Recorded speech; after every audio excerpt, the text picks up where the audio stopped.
Let's get started with our first big news. Former UFC middleweight champion and current analyst Michael Bisping has shared his thoughts on the upcoming bout between Kamaru Usman and Joaquin Buckley, set to take place at UFC Atlanta on June 14th. Bisping, who has become one of the most respected voices in MMA commentary, expressed concern for Usman's future in the sport, especially if he suffers another loss. On his YouTube channel, Bisping suggested that if Usman comes up short against Buckley, it might be time for the former welterweight champion to consider retirement. In his words, Bisping said, "If Kamaru Usman loses this fight, will that be the end of his career? I'm not throwing any shade. I've got nothing but the greatest respect and deep admiration for Kamaru Usman. He's a solid human being. He's an incredible fighter. He's been a great ambassador for this sport. However, he's 37 years old, hasn't been too active, and then if you lose 4 in a row, maybe it's time to think about walking away from the sport." Bisping made it clear that his comments come from a place of respect, not criticism. He praised Usman's character and his legendary run as welterweight champion, but he also pointed out the harsh reality of the fight game. It's a sport where time, inactivity, and back-to-back losses can all catch up to even the best. Usman has already lost 3 straight, including back-to-back defeats to Leon Edwards and most recently to Khamzat Chimaev. A 4th straight loss, especially to a lower-ranked opponent like Buckley, could seriously damage his legacy and prospects. Meanwhile, Bisping emphasized the hunger and momentum behind Joaquin Buckley. He's coming into this fight with serious energy and ambition. We know Buckley is coming into this one revved up. This is the biggest fight of his career. They always are, by the way, but this one is the big one. Bisping added, "This is the final hurdle. This is the one that gets him a title fight. Maybe, if he's victorious. He's only 30 years old. Buckley has been on a strong run and sees this fight as his breakthrough moment. A win over a former champion like Usman would instantly boost his status in the division and potentially line him up for a title shot. He's younger, hungrier, and sees this as his golden opportunity. The stakes couldn't be higher for both men. For Usman, this could be a crossroads moment, a fight that determines whether he still belongs among the elite or whether it's time to close an incredible chapter in MMA history. For Buckley, it's a chance to announce himself as a true contender on the biggest stage. UFC Atlanta just got a whole lot more interesting." Moving on to our second major story, Joaquin Buckley has made it clear that he's not just focused on his upcoming fight with Kamaru Usman at UFC Atlanta on June 14th. He's also thinking several steps ahead. In a recent interview, Buckley revealed that he's hoping Belal Muhammad successfully defends his welterweight title against Jack Della Maddalena, and there's a strategic reason behind it. Buckley believes that if he beats Usman and Belal wins his title defense, his chances of being next in line for a title shot go up significantly. Buckley said, "Don't get it twisted, y'all. I'm always focused, I'm always locked in, but I always like to prepare for that next move. So y'all already know, once I beat Kamaru, my mentality and where I want to go is to get that belt." This statement shows that Buckley isn't just treating this fight with Usman as a one-off. He sees it as a stepping stone to the ultimate goal, championship gold. He went on to explain why Belal's victory is so important to his plans. Now, Belal is the one that wins, right? Because if he doesn't win and JDM wins, I already know the UFC got different moves that they trying to do. You understand? Buckley is well aware of how the UFC operates. Matchmaking isn't always based solely on rankings or merit. There's business involved, narratives, timing, and promotional angles. He understands that a win by Jack Della Maddalena could shake things up and possibly push him further down the line. So for Buckley, the best case scenario is a win over Usman and a Belal title defense, which could set the stage for a highly marketable clash between 2 surging stars. So I'm hoping Belal wins, and once he wins, knock his out, and then go ahead, proceed to be the biggest star in the UFC. He continued. Buckley didn't hold back, stating that the UFC is currently lacking in major stars and sees himself as someone who could fill that void. Because right now, the big talk is there are no stars in the UFC, and if they are, they didn't lost, they'll fumble the bag in some type of way. With many of the UFC's top names either losing momentum, stepping away, or struggling with inactivity, Buckley feels it's his moment to shine. But before any of that can happen, he knows there's one task at hand: deliver a statement win against Usman.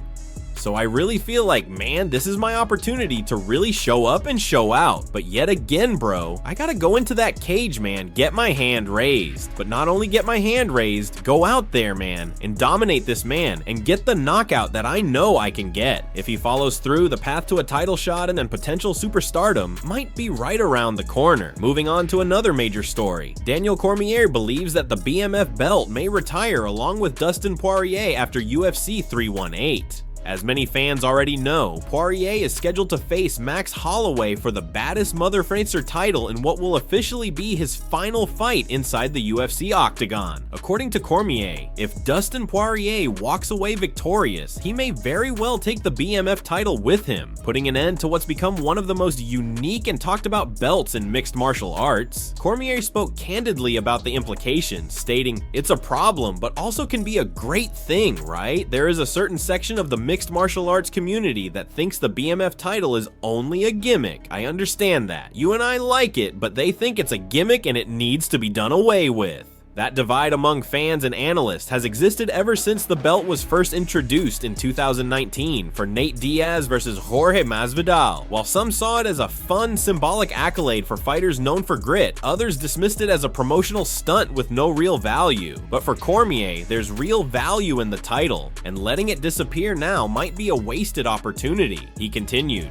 "Hey, BMF title gets defended in New Orleans. Dustin Poirier wins the BMF title and walks away. Title goes out the door with him. That's the danger. Dana White, Hunter Campbell. It's a retirement fight. A loser leaves town, essentially. A loser leaves town match. Dustin Poirier leaves town. He takes the belt with him. That's it. BMF title is gone." Cormier likened it to professional wrestling's classic loser leaves town stipulation, where the stakes are high and final, but in this case, the added layer is that Poirier isn't just leaving town, he's leaving the sport and potentially taking the BMF title into permanent retirement. Cormier made it clear that he doesn't want that to happen, saying, "I want the BMF title to stay.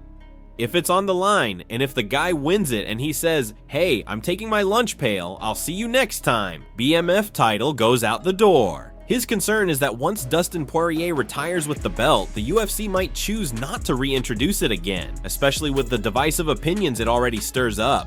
Fans have taken to social media to express mixed emotions about this possibility. Some are excited at the idea of Poirier walking away on top, while others worry it could be the end of something that brought extra hype and emotion to big fights. Whatever happens at UFC 318, one thing is for sure: the fate of the BMF belt is hanging in the balance. If Poirier wins, we may very well witness the end of an era. Moving on to another story, Kabib gives advice to Belal Muhammad. Over the past few years, Belal Muhammad has become a staple of Kabib Nurmagomedov's team. On top of all the world-class advice that the Hall of Famer has given Belal in the gym, the Eagle also shared some wisdom that helped instill some deep-rooted confidence in the champ. During an onstage interview with Yasin Institute, ahead of his fight with Jack Della Maddalena, Belal opened up on the best advice that Kabib has given him. "The first time Kabib cornered me, he was so calm in the back room. He was smiling and he was saying, 'Brother, you worked hard. Now it's up to Allah. If he wants you to win, you're going to win. If not, then there's a reason for it. You just have to trust it.'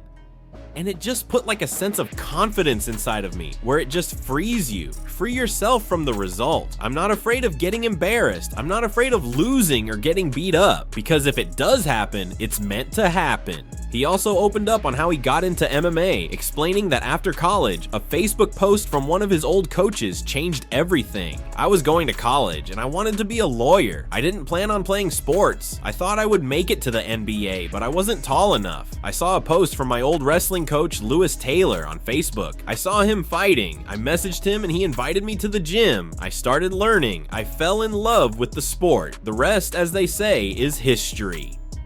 Ahead of the upcoming UFC 315 fight, Ian Gary's coach Diego Lima explained to MMA Fighting that although he's not expecting the Muhammad JDM fight to fall through, the future is preparing for a war just in case he has to step in.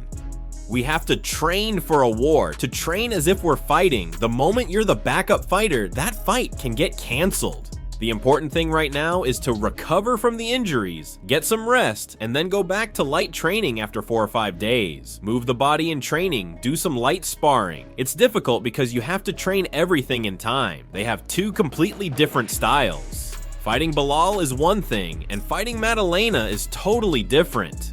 We have to work on conditioning to get better for both in case something happens. I don't think this fight will fall off, but we have to go there expecting it to get canceled.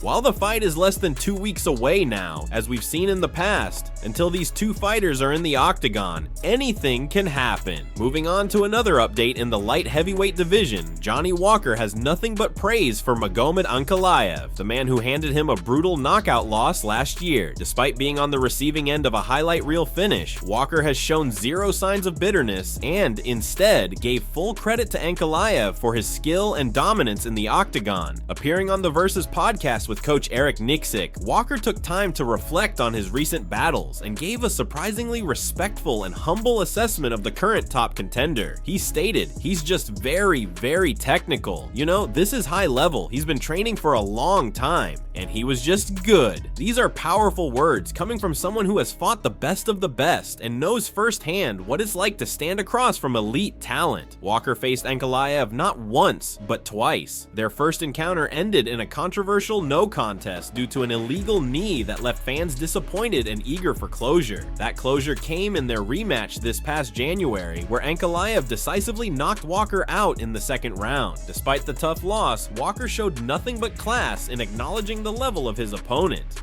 "You know, when I fought him twice," Walker said. "My second fight, I beat him in the first round because you have to go put pressure on him, but I wasn't on the level to beat him yet, because I lost, right? Ankalaev is a champion level, you know, and one little mistake can change the fight." Walker's comments highlight the razor-thin margins that separate contenders from champions in the UFC. One misstep, one miscalculation, and it's over. That's exactly what happened to him against Ankalaev, and he's learned from it. He emphasized how critical it is to be complete as a fighter when you reach the top tier of the sport. This is what I'm telling you. Like, you cannot underestimate a lot of guys outside of the rankings, but when you get there, you need to bring everything together to fight that guy. Since their rematch, Walker has been trying to bounce back, but has struggled to regain momentum. His last outing didn't go his way either, as he suffered another loss, this time to Volkan Oezdemir last summer. Now, with the UFC heading to Newark, New Jersey for UFC 316 in June, Walker is preparing to face Azamat Murzakanov, who is currently riding a 4-fight win streak. It's a must-win situation for Walker if he wants to remain relevant in a stacked division. But judging by his mindset, humility, and willingness to learn from defeat, he's not counting himself out just yet. And who knows, if he puts everything together, Johnny Walker may still have one last run left in him. And finally, let's talk about a major development involving UFC featherweight champion Ilia Topuria, whose team has sent a strong warning to both Islam Makhachev and Charles Oliveira. While no official fight between Topuria and either lightweight contender has been booked, the tension is already boiling, and the bad blood between these camps stretches back to last year. This rivalry originally ignited when Topuria boldly claimed that if he and Islam Makhachev ever fought in the streets, the aftermath would be so brutal that he'd have to pay for Islam's medical bills. That confident, even confrontational angst statement made headlines and stirred up plenty of reaction in the MMA world, setting the tone for what could soon become a full-blown lightweight war. Now, as Ilia Topuria gears up for his lightweight debut, his team is not backing down. In fact, they're turning up the pressure. Topuria's striking coach, Jav Clement, recently spoke with KRO and issued a blunt message aimed squarely at Makhachev and Oliveira, stating that on the feet, neither of them stands a chance against his fighter. "I'm very clear that in striking he beats Islam, and even more clear that he beats Charles," Jav said with conviction. That's a big statement, considering both Islam and Charles are elite level fighters who've dominated some of the most dangerous opponents in the lightweight division. But according to Clement, when it comes to pure striking ability, Topuria is simply on another level. While we still don't know exactly when or how Ilya will make his 155-pound debut, there's growing speculation that he could face Islam Makhachev for the lightweight title at UFC 317. There's also a chance that if Islam moves up to challenge for the welterweight belt, Ilya could instead fight for the interim lightweight title. Either way, Topuria is in the mix, and he's coming in with serious momentum and confidence to match. Even former UFC light heavyweight champion Quinton Rampage Jackson has joined the chorus of praise. On the latest episode of the Jackson podcast, Rampage applauded Ilya for his mental toughness and self-belief, saying that whatever Topuria says he's going to do, he does it. Ilya Topuria is, man, that Topuria is that. I can see how strong his mind is. Have you guys noticed that? Oh, the kid, whatever he says he's gonna do, he does it. Like if he's in an interview and he says, oh, I'm gonna knock this guy out in the first round, I'ma believe it now. Topuria has already made waves by running through two of the greatest featherweight champions in UFC history, Josh Emmett and Alexander Volkanovski. Now the question is whether he can replicate that dominance in the lightweight division, which is stacked with elite grapplers, power strikers, and battle-tested champions. One thing is certain, if Ilya Topuria says he's coming, the lightweight division better take him seriously.